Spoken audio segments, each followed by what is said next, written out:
Na mtazamaji, na leo hii Samal Online TV imepata fursa ya kuja kutembelea katika eneo la Jumbi Kibondeni katika maeneo ya kilimo kidogo cha mboga mboga.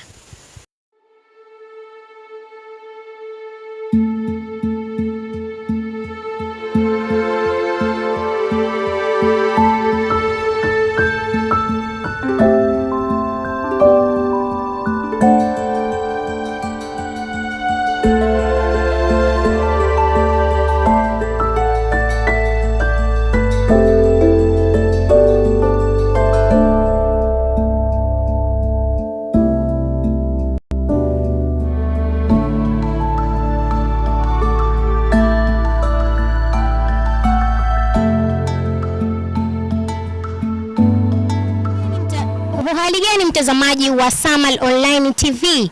Karibu katika kipindi cha kilimo ambapo leo tupo katika eneo la Jumbi Kibondeni na tutaangazia mambo mbalimbali yanayohusu kilimo, ni jinsi gani kilimo kinalimwa na jinsi gani kilimo kinaongeza pato la taifa. Ungana nami mtangazaji wako Amnesef kuanzia mwanzo hadi mwisho wa kipindi hiki.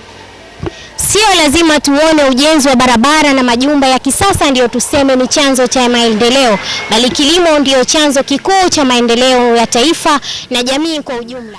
Kwa majina naitwa Emmanuel Chacha. Mimi ni mkulima wa kilimo cha mboga mboga, hasa aina ya mchicha. Lakini kwa njia tunazotumia, tunaanza kwanza tunachukua mbegu, tunaziotesha. Tukiziotesha tunazisubiria zinafika hata saizi inchi 2 au inchi 3. Kishafika hiyo saizi tunaanza kuzing'oa moja moja kutoka kwenye kitaru. Sasa tunaleta kwenye eneo ambalo sasa ni kubwa ambalo unapanda na unaelekea kwenye kuvuna. Lakini pia zaidi ukishaianza kuitawanya, umeshaitawanya, unaisubiria kama wiki 1 na nusu, yani wiki 1 na nusu kama kini sehemu ni nzuri. Unaisubiria wiki 1 na nusu ndio unatia mbolea. Ila hasa mbolea tunaitumia ni ya kuku, kwa sababu taalamu nasema kwamba ina nutrient nyingi sana. Kwa hiyo ndio hasa mbolea ambayo inaleta matokeo ambayo ni mazuri zaidi, kama kuna malengo yako kwamba mtu anategemea. Lakini ambapo ikikosa pia tunatumia urea na NPK. Ni ndio mbolea ambazo tunapenda sana kutumia. Urea kwa ajili ya kukuzia, lakini NPK kwa ajili ya kunenepeshea. Kwa hiyo kisha weka hivyo, sasa kikubwa hapo tunazingatia maji. Ndani ya siku 18 au 21 unapeleka sokoni. Labda ni faida gani ambazo mnazipata katika kilimo hichi cha mboga mboga? Faida tunayoipata tunapata faida of course, kwa sababu unakuta malengo yetu yanatimia kupitia hizi mboga mboga ambazo tunazilima kila siku, kwa sababu ila kuna misimu mingine kwa kweli unaweza kuona kama hapa sasa hivi sijafanya kazi kwa sababu kulingana na bei ya sokoni. Lakini kuna misimu kuanzia mwezi wa 5 ndio misimu ambayo hasa tunapata mafanikio kwenye hizi kilimo, kwa sababu mvua inapokuwa imenyesha nyingi unakuta wakulima wengi tumekosa mbegu ile ya kutawanya. Kwa hiyo unakuta ni wachache ambao wanayo. Kwa hiyo wale wachache ambao tunayo ndio tunanufaika hicho kipindi. Kwa kweli tunamshukuru Mwenyezi Mungu kwa kipindi hicho, kwa kweli tunanufaika sana. Asante. Lakini tukizungumzia kwa upande wa hizi mboga mboga, tunajua kwamba kilimo chochote ni lazima kiwe na athari, yani kuna kitu ambacho kinaweza kikaathiri. Labda ni bakteria gani ambao wanaathiri kwa upande wa kilimo cha mboga mboga? Kuna wadudu hasa wamekuja kipindi hiki, sijui wametoka wapi, wanaitwa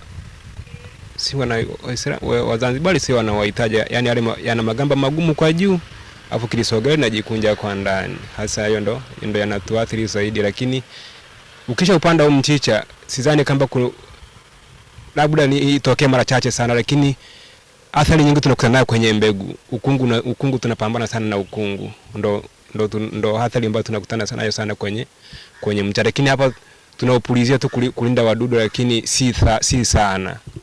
Labda ni dawa gani ambazo mnatumia kwa ajili ya kupulizia hawa wadudu wasiharibu hii miti? Tunatumia, kuna dawa moja inaitwa Farm Guide na kuna dawa moja inaitwa Ninja, ndo madawa ambayo hasa tunayatumia.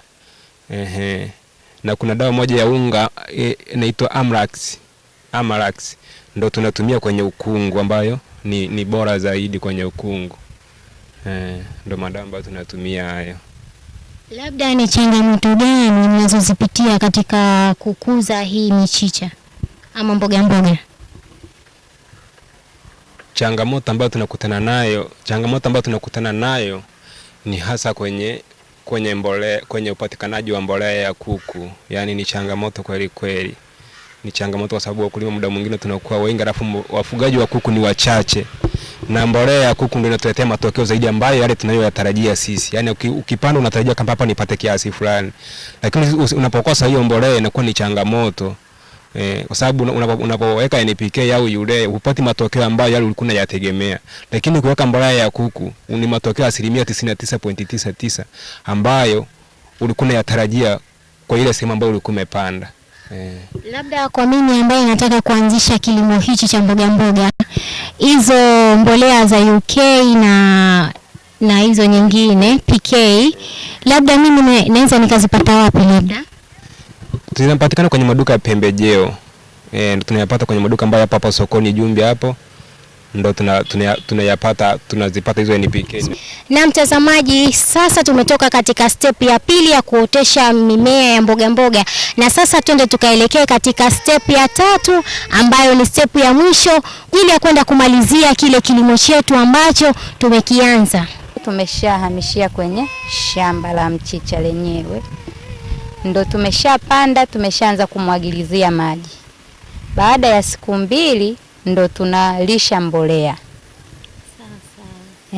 Tukimaliza kulisha mbolea, kazi ni kumwagilizia maji tu.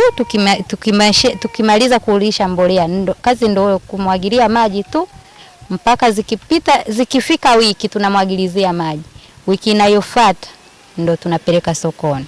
Kwa hiyo unataka kuniambia kwamba kilimo cha mboga bila ya maji hakiwezi kukua? Hakiwezi, mpaka na tena maji yawe mengi sana. Yaani ukilisha mbolea tu, we mwagilia maji mpaka muda ukifika wa kupeleka sokoni unapeleka.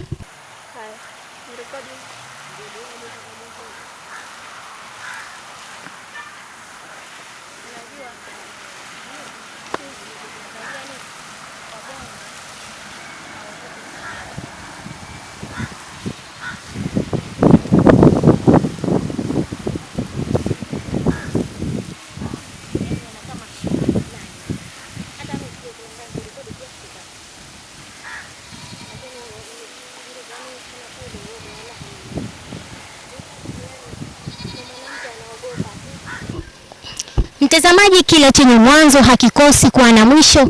Ulikuwa nami mtangazaji wako Amnesef. Nikushukuru sana kwa wewe ambaye umenitizama na kunisikiliza kwa umakini.